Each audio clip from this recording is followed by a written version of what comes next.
much as I missed you. If this is your first time joining, hi, my name is Audrey, and this is a Fire and Fiber podcast where I talk about knitting, thrifting, social justice, mental health, really, whatever I feel like. I'm joining you from my couch today. It's a bit of a different location for two reasons. Number one, I'm doing a knit and chat. Number two, I am too lazy to set up my backdrop in my office. I guess 3 reasons. We'll go with 3. And the third is we are in like the depths of winter here in Canada, so I have positioned myself in front of my front window because I'm trying to, get what little sunlight I can, try to boost those vitamin D levels. It is definitely like sad lamp season. Yeah, so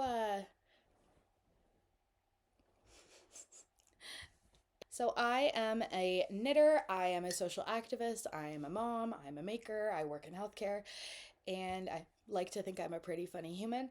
So the world the world is really bad right now. We are watching democracy fall in real time, and that's really, really stressful and scary for a lot of, well, for anyone paying attention, myself included. I was thinking about I definitely struggle with this idea that like my knitting podcast is like, what am I doing really, right? Like it's kind of like it's escapism, just kind of fluff, and like I sometimes feel badly that I'm taking this time and taking up space talking about stuff that feels very insignificant compared to what's going on in the rest of the world right now. But I'm also a very strong advocate for mental health. And so if watching something silly like a knitting podcast is your self-care and escapism, and that's what you need to function, welcome. So I recently, hold on, coffee break. Oh, so good. Allie Makes Everything put me on to a podcast called Good, what is it called? Oh God, I forgot it now. Elizabeth. Why am I like this? Like, okay. My friend Allie Makes Everything put me on to a podcast called Good Yarn, Bad Knitting. Sorry, Good Yarn, Bad Knits. I knew I'd get it eventually. And I really enjoyed watching the Am I the Asshole series. And I watched some others from other podcasters, makers as well. And I thought it'd be fun to do my own with my own interpretation, if you will, while doing a knit and chat. Before I dive into that, I just wanted to talk about the project that I'm working on. This is, oh, look at that. I want to talk about one of my current whips.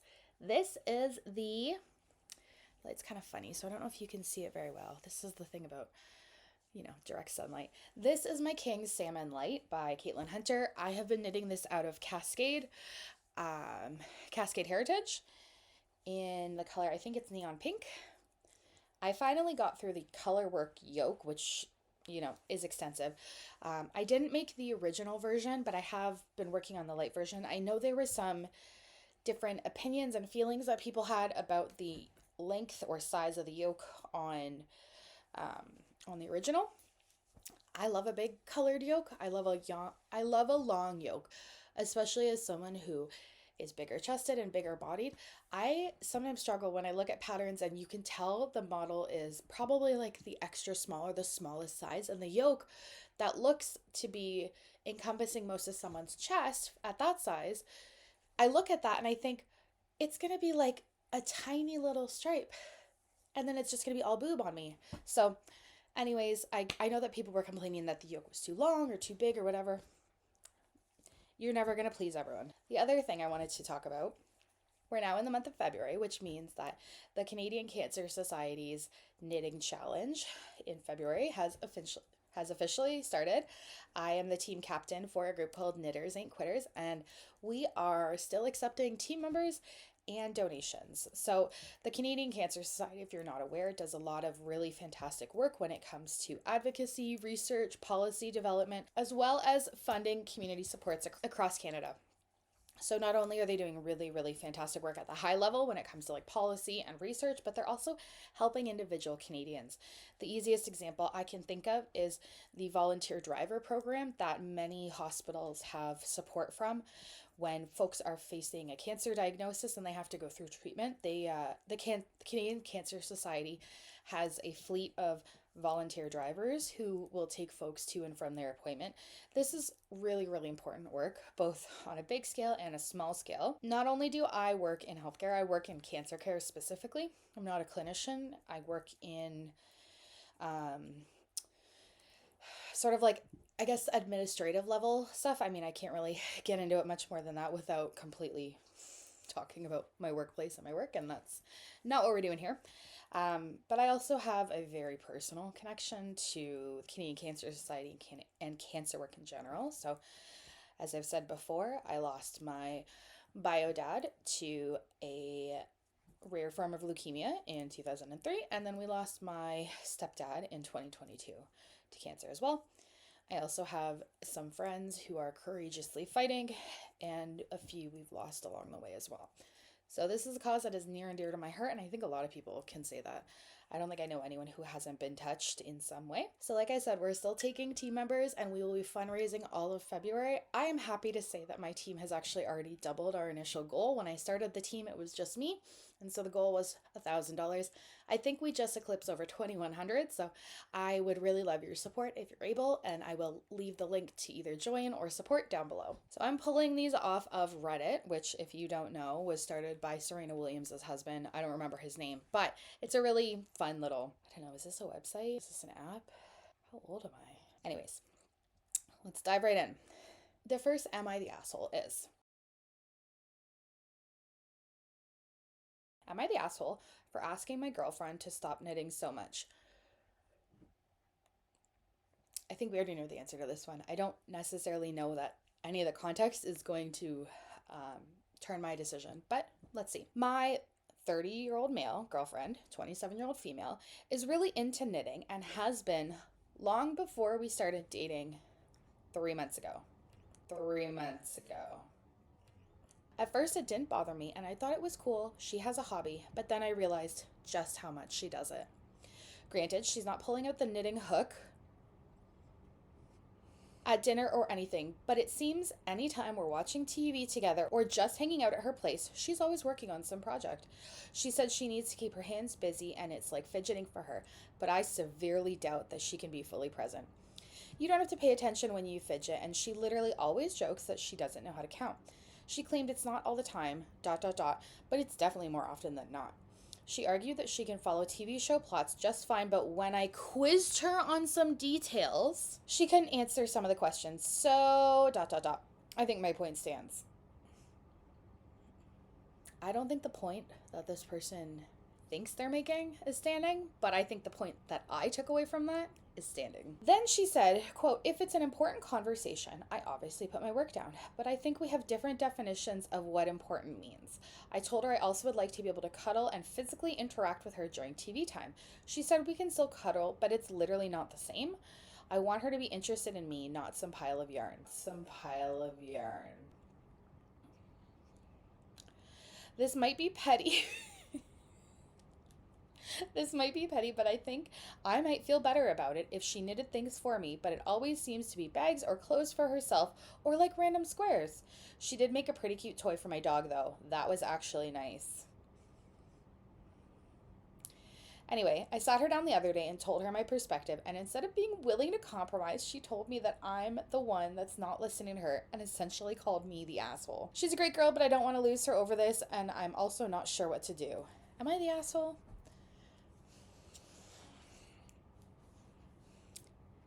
I have many thoughts. I didn't actually read the whole post the whole way through when I first read it, so I'm trying to organize my thoughts.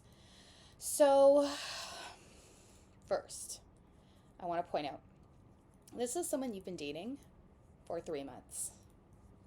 3 months. Okay, so I wonder, how serious is this relationship? Second thing I want to point out is that, so this poster is getting upset that his girlfriend is knitting while they're having TV time.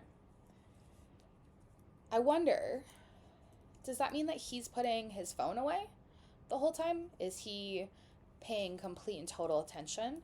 Are they watching a show that they are both interested in? Like, is it a series that they only watch together and then they discuss in depth after? Like, is it something that if he watched it without her, would she be upset that she missed it?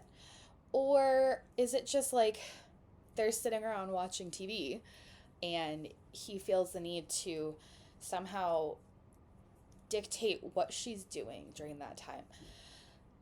So there's that. I also really, I think we all probably picked up on it, the fact that he called it a knitting hook instead of a crochet hook. That to me kind of screams like a level of indifference to something that this person is passionate about. Um, and that is a jerk move in my eyes, absolutely. Finally, I don't love this whole like dismissive tone of he would feel better about it if she was making goods for him rather than like little squares. Um, the level of entitlement on this man, I mean, man child, but yeah, man, is astounding. And the fact that he chose to post this online shows just how tone deaf this human is. Um, Here's my thing. If the person you are choosing to spend your time with, okay, backtrack. You don't have to have the same hobbies as your partner or your person that you're with. You don't. You don't have to understand them. You don't have to be a subject expert in their interests, but you do, I think, in order to be a supportive partner, need to recognize that whether or not something is important to you, it's important to the person you're spending time with, and that's part of what you love about their personality, right? And if they have hobbies or interests don't that don't make you feel like you're getting enough attention, that kind of feels like a you problem, not a her problem. I also just wanted to point out that as a neurodivergent person myself, I knit constantly on meetings, at work, all the time. That's actually the only way I can focus, is having some sort of fidget. And for me, I actually pay better attention when I'm doing something like that rather than just sitting, trying to respond to an email, doom scrolling, things like that. So for this person to try and dictate how his person that he's choosing to spend time with moves in the world and takes in information, like, unless, I don't know, it's not like he's giving a report or he's pouring out his heart and soul. Like, you're watching TV. And I mean, he didn't even say, like, it's not like she's doing it at dinner or other things. The other thing too, of like being upset that he wants to cuddle and he's not feeling that. I think it's important, absolutely, to be open and honest with your partner about your needs, whatever they may be, and name them rather than having an expectation that's not being met, or, not saying it and then stewing, anything like that. I think that, like, communication is great, but if she doesn't want to cuddle with you, she doesn't want to cuddle with you, bro. Like, this idea that you are entitled to physical affection or your person's physical personal space just because you want it is so, well, So overall, are you the asshole? Yeah, absolutely. Bye. Fuck me. This one drove me absolutely up the wall.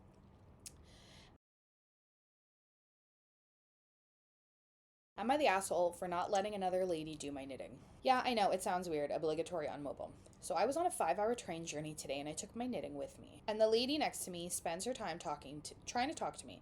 This was my alone time listening to a podcast of knitting, telling me all about how in her home country knitting is taught in schools and how my technique is wrong and how I should let her do it and help me. This is my alone time, so I just say, quote, I'm fine doing it this way, and keep going with my pattern open on my phone. She is literally begging me every time I move slightly or readjust to let her knit a row. If you don't know much about knitting, then you know that different people have different knitting tensions, and I knit very tight. And someone coming in and knitting a row looser would destroy the 18 hours of work I put into the piece, as I'd have to unpick and loosen the previous row. Anyways, I nipped to the loo the first time. I come back and my stuff isn't how I left it. She admits that she was going to knit more, but the lady opposing us, we were on a table of 4, told her not to, and when I got my work, I realized that she'd moved the stitches and they weren't in the correct order. I fixed this and carried on. I went to nip to the loo again, and I got to the end of the carriage and saw her reaching for my knitting stuff, so I took it with me and did so every time I went to the loo after that.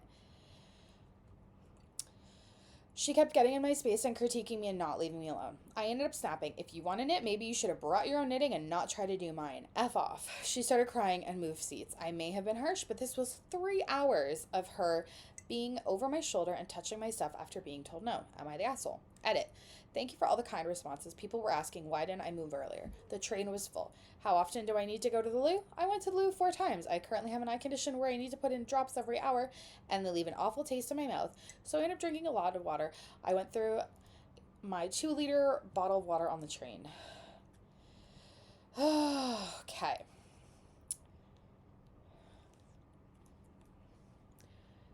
This is one of those ones where I'm like, where is this person's mother? And I'm not talking about the poster. I'm talking about the person. This is again my completely unqualified opinion is that the original poster must have the patience of a saint. I cannot imagine a time where someone touched my things after I had asked them not to, a stranger, mind you, and they continued to do it, and I just tried to like problem solve and like, oh, I'm gonna take my stuff with me. Like, good for this poster for not wanting to make a scene or anything else. I also wonder, what about the other 2 people sitting with them? The original poster said that another woman had told this woman, don't touch her things, although she still did it anyways. But I also wonder, I'm like, where are those people to step in to say like, hey, this person has told you no in many different ways. They have told you they're not interested in many different ways, and you are continuing to harass them. Because that's what it is. This person is actually harassing the original poster. And I can't. Slight interruption, and now we're back. So my question around the person who thought it was okay to not listen to what someone was saying and repeatedly pick up their knitting and work on it. Like, where does someone get off? I guess I was taught, no means no. And actually, no is a complete sentence. You don't even need to explain to anyone why your answer is no. It can be no. Especially in this case, It sounds like the original poster went out of their way to try and explain and like be really nice about saying no, and this other person just didn't listen. I can't even with people. And also the idea that like, I'm not going to listen to what you're saying because I know better than you is so disgusting and problematic. Like, oh, I know the proper way.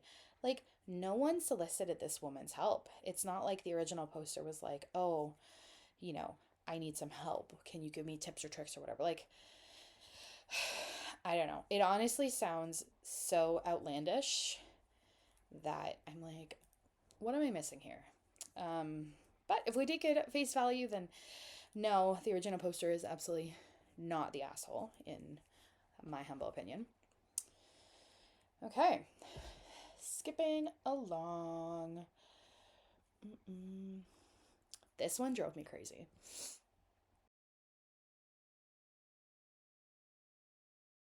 Am I the asshole for knitting a sweater while watching a movie with my in-laws?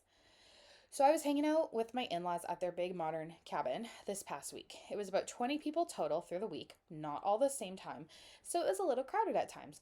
One evening, we were going to sit and watch a movie, so I figured it was a good time for me to work on one of my sweaters. For knitters who will understand, it's a top-down raglan, and I'm at the body of the sweater.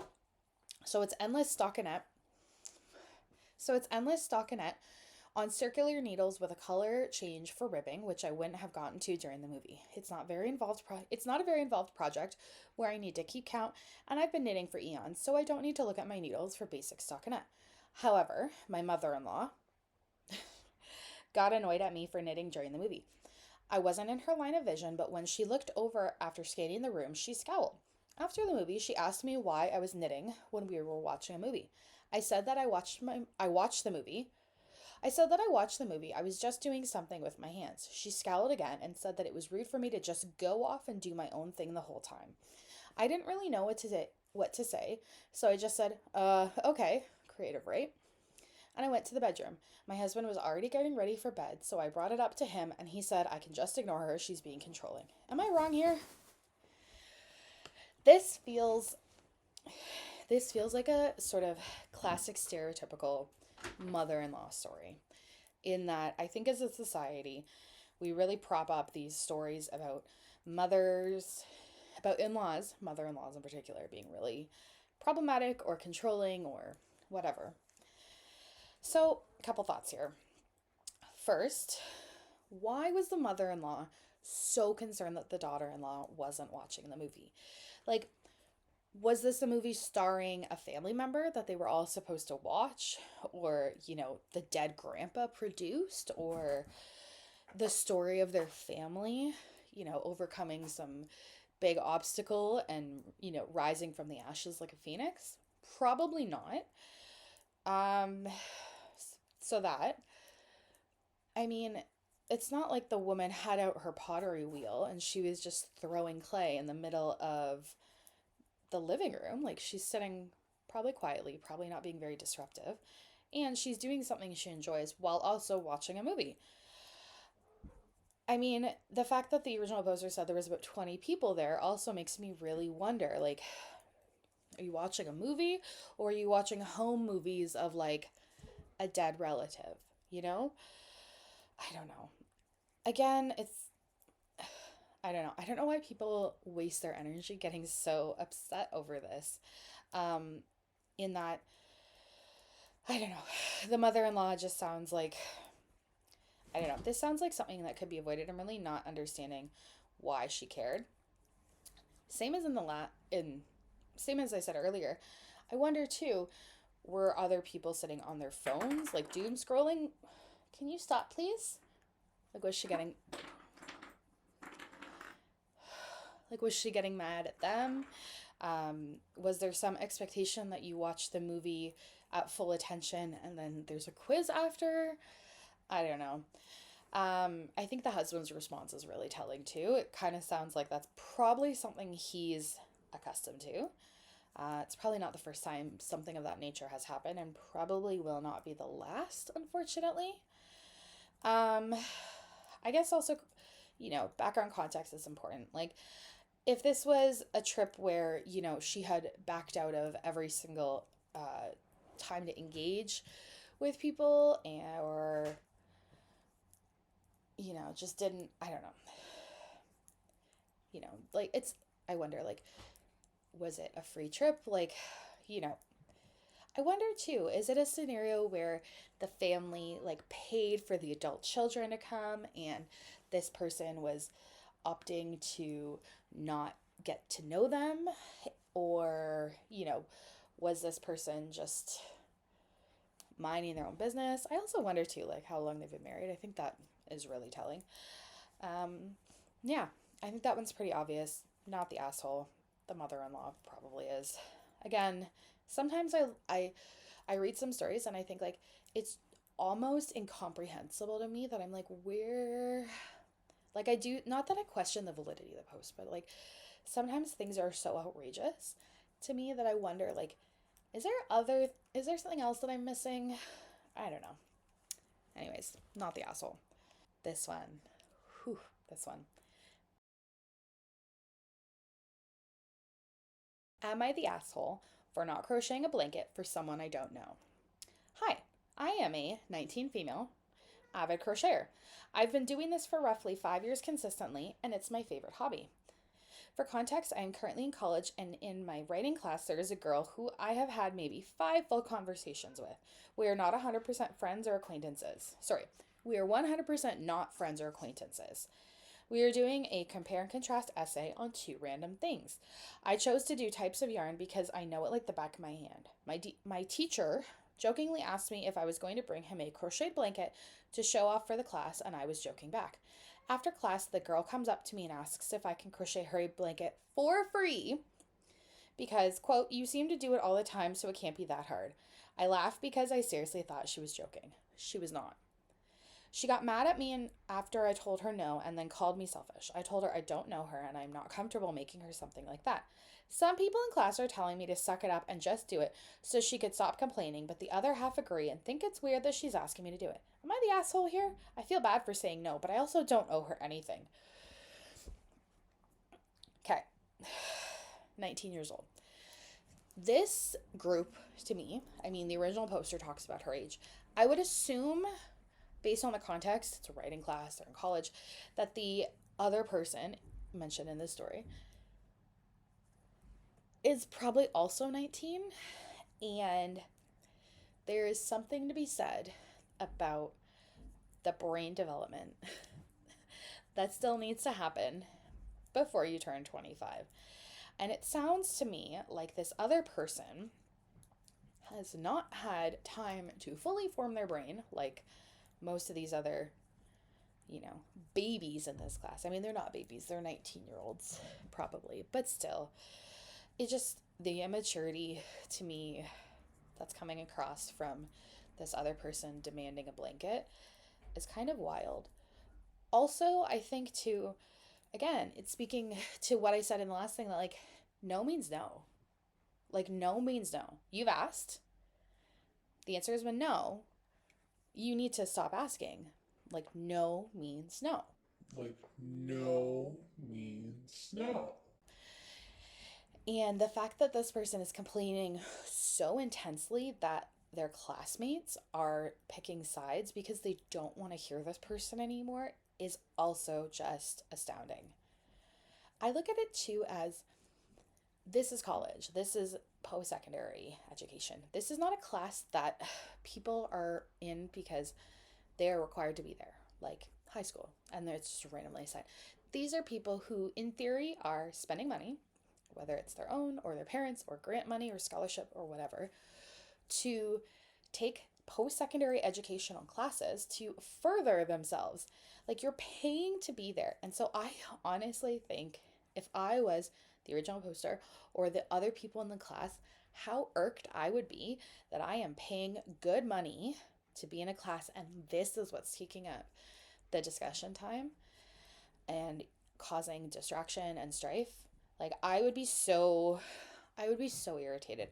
And I also wonder too, the other classmates are annoyed or the other classmates agree with the original poster, but have they stepped in to say enough's enough? And again, however, in saying that, it sounds like the person the original poster is dealing with probably wouldn't receive that well anyways, given the level of entitlement and attitude that they seem to be flexing. And it's really unfortunate because what I look at from this person is that, not the original poster, this other person, is that this girl has no comprehension when it comes to, well, maybe not comprehension. This person probably doesn't know or care about the time and effort and money that goes into a handmade item and can't appreciate or doesn't care to appreciate that they are not special enough to be deemed crochet worthy. This is not your friend. This is not someone who admires you. This is a random stranger that you are stuck with for probably a couple hours a week, and you have decided they need to give you a gift. The scenario I think of is would you walk up to someone and be like, hey, I want you to give me that thing that you just made? You wouldn't walk into a store and be like, I think you should give me this thing. Walmart, Would you walk into, Would you walk into somewhere like a restaurant and be like, hey, I would like that salad and I want you to give it to me for free because you make them all day. So like, what's the big deal, right? And maybe that's probably a flimsy example, especially since like that is a business. But this is even less applicable because it's not like this person is selling these items and the other person is trying to get a discount. This person is like just minding her own business, living her own life with her hobby, her thing that brings her joy. And she's got a jerk classmate who's like, you should make me one. Like, I don't know. This feels like very weird, mean girl post high school territory. I don't know. Maybe this is how that other person behaved in high school and it's just an extension of that. Who knows? But original poster, not the asshole. This one. Took me a while to find it. This one, this was posted 31 days ago and it was actually posted under Am I the Asshole Relationships. So buckle up. Am I the asshole for not making BF a knitted hat out of nice wool? Hello, everyone. I, 24-year-old female, have recently picked up knitting as a hobby to stave off the winter blues. I am still learning and I am not great. Pause. Good for you for picking up a hobby. You're an adult. It's super hard to learn things as an adult. Good for you, especially recognizing that your mental health needs support and you're trying to stave off the winter blues. Also, we're not going for perfection here. Like, it doesn't matter if you're good or not. Good for you for committing to something and following through and, wanting to improve and get better. Anyways, I am still learning and I'm not great, and I have been practicing on cheap acrylic wool as I don't think it would be cost worthy or good to use quality wool yet. I have a not boyfriend, and then brackets she writes, I know, slash situationship, 30-year-old male. So I have a not boyfriend and felt like I was able to take on my first knitting project that wasn't a square. But I made it clear that it wouldn't be the best knitting in the world and asked if he would like me to make him something. He requested a knitted hood. I am obliging his request. I went to visit him after work and he said he thinks it would mean more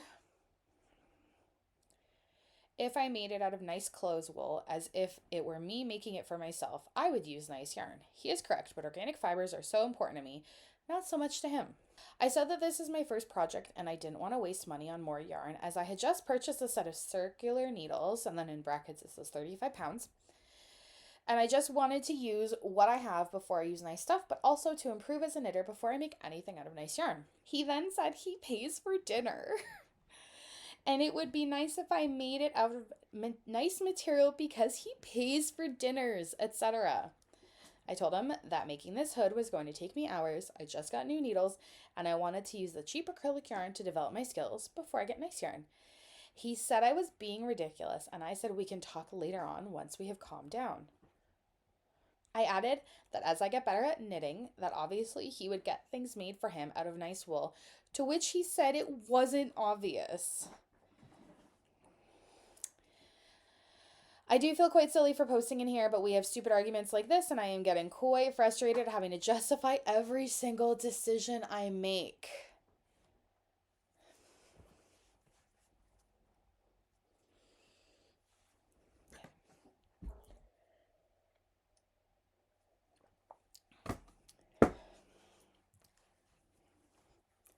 So,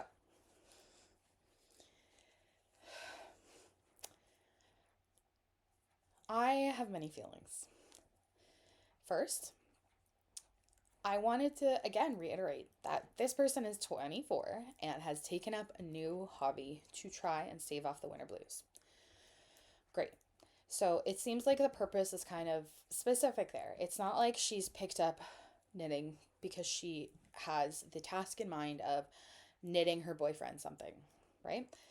She started picking this up, and then her boyfriend seems to have decided it's an opportunity to get a gift that the original poster hasn't offered. Okay. I also let's see here. It is my belief that relationships are not transactional, and we are not keeping a score. And, as this poster has said, this is not a relationship. This is someone that you're probably doing the nasty with, and because he pays for dinner, he's decided he's owed something. So I don't know if she wants this to be more of a relationship and he doesn't, but this gives me the ick on so many levels. Like the fact that she went over and above in explaining why she was not using nice wool, quote unquote nice wool. And I say that because acrylic wool has its place, all right? For many reasons. The fact that she's spending so much time and energy justifying to someone who she's fucking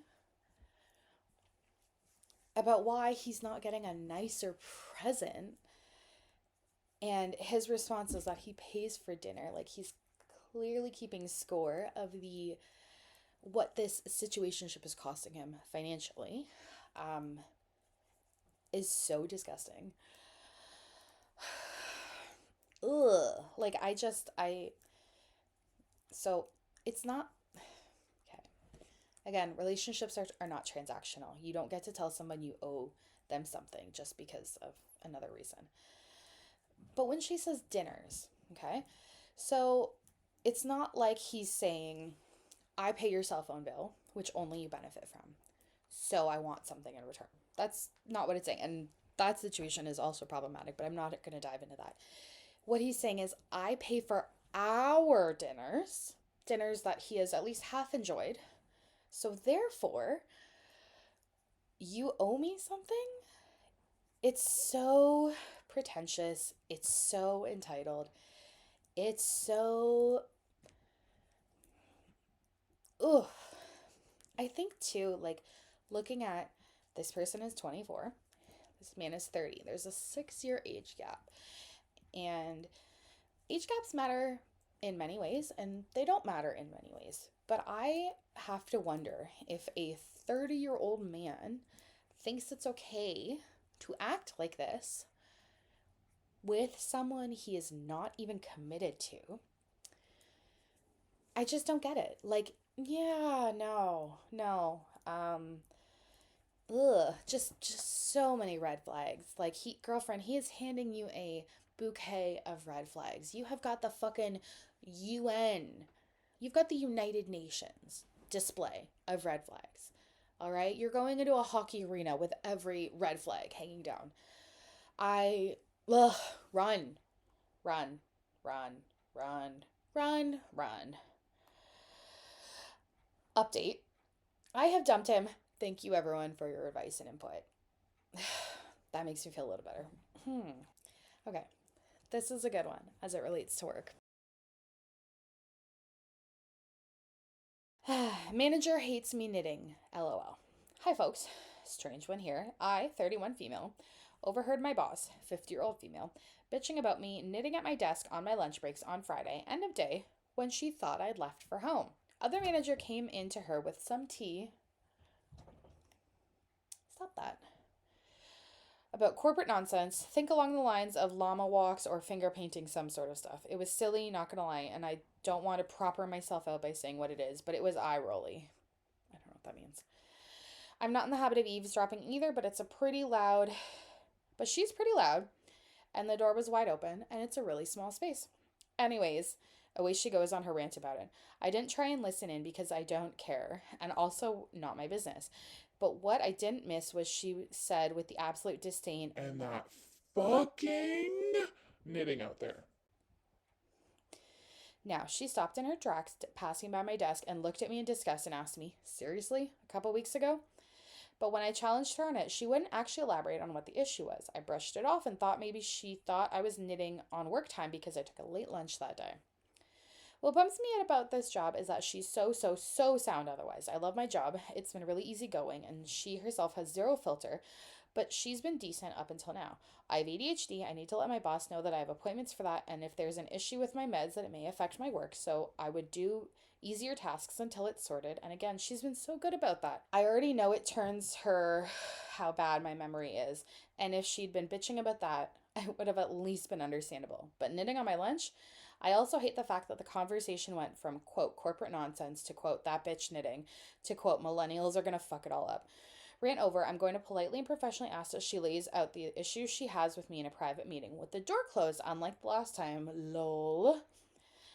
And offer her the opportunity to ask any questions about any of the issues she has with me so I can provide clarification and we can move forward.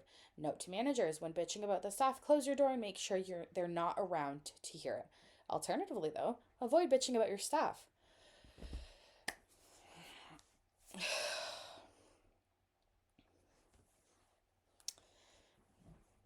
I live in Canada.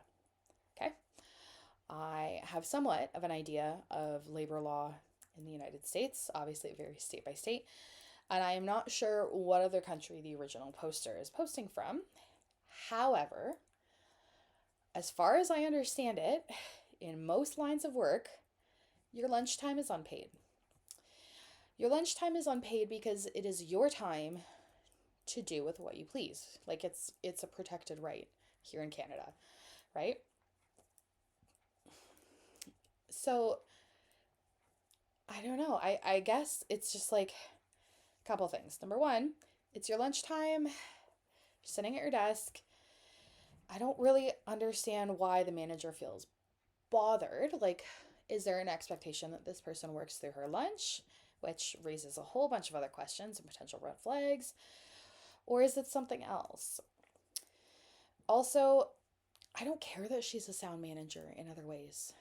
I don't care. Like, the fact that this person is talking shit about you in, you've said that she has zero filter and she's talking about you in such an unprofessional and callous way.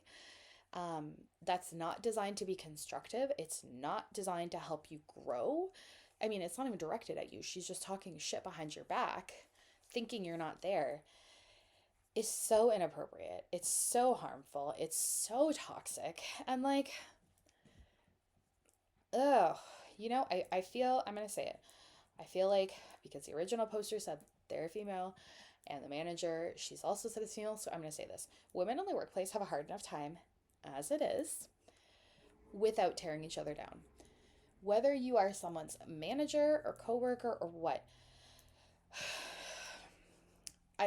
it's a bad look. It's bad leadership.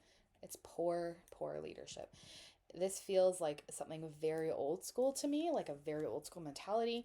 And then to have this whole like millennials are ruining everything bit added into it. I don't know, like just inappropriate. I also think as a manager, you should know to close your door. Like enough. Just, I don't know. So regardless of whether or not she thought the original poster was there, it sounds like that was incredibly toxic. And honestly, I don't know that a workplace violence and harassment complaint would be out of line for the original poster because,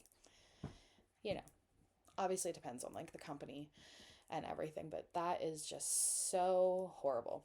Also, this person has said they've had ADHD. So like if you're choosing to,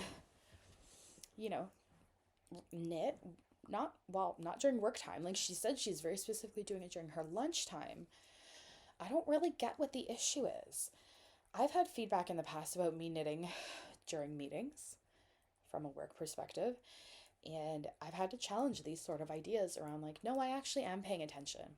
Or, I had a previous role where someone complained about me knitting, and I'd been working in a group home at the time. One of my coworkers complained. It's like, but if the people who live in the home are all preoccupied with other activities, I've done all the cleaning activities, nothing else needs to be done. Everyone's safe, everyone's fed, everything's fine. What is the issue? Again, is someone gonna kind of, and I think in this instance as well, if the original poster was sitting on her phone, doom scrolling, is that okay? If the original poster is reading, how is that okay, but knitting isn't? I mean, people use their lunch breaks for all kinds of things. People go and walk on their lunch breaks. People, have appointments on their lunch breaks. Like, the whole idea of an unpaid break is that your employer is not allowed to dictate what you do with it. Obviously, if you choose to take that time to, like, get high and drunk and then come back to work, that's different. But that person's protected time is theirs. You don't get to decide how someone uses it. Now, if it's like a retail space and that person is sitting at their desk that's somehow out on like a customer facing floor when they could be, and that might be confusing to customers or other vendors or people coming in, and maybe that person should move to like, you know, a back employee room or something. Sure, I can see that conversation happening, but overall it sounds like this manager is really not interested in, again, being constructive or helpful, but just talking shit. So I mean, good on the original poster for um, posting that, you know, they're gonna talk to this manager privately about, you know, clearing up any sort of misunderstandings or issues or criticisms, but like, honestly, fuck that manager. um, yeah, not the asshole in my opinion, like, honestly. um so I think I'm probably coming to the end of the time here. How much have I gotten done? Let's see. I wanted to, again, because I'm sitting in my living room, the lighting is fabulous for, you know, having natural light, but not great to show the detail in this sweater. But I wonder, oh, there we go. There we go. Isn't she lovely? I don't I don't know. This is a slog right now. I'm on the body. I think I have to knit like 14 inches from the underarm. I knit, actually, I'll show you. Between these two, I put a stitch marker here and a stitch.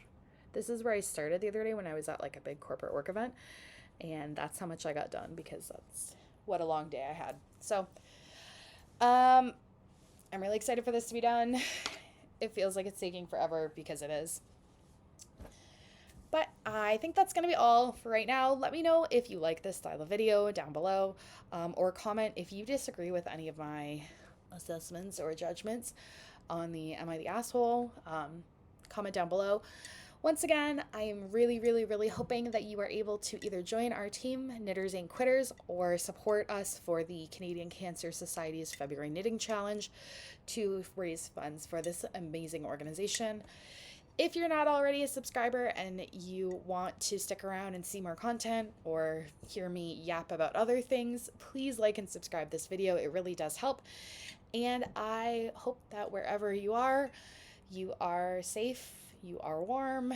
Fuck guys, drink your water, get your vitamin D, and happy knitting, everyone.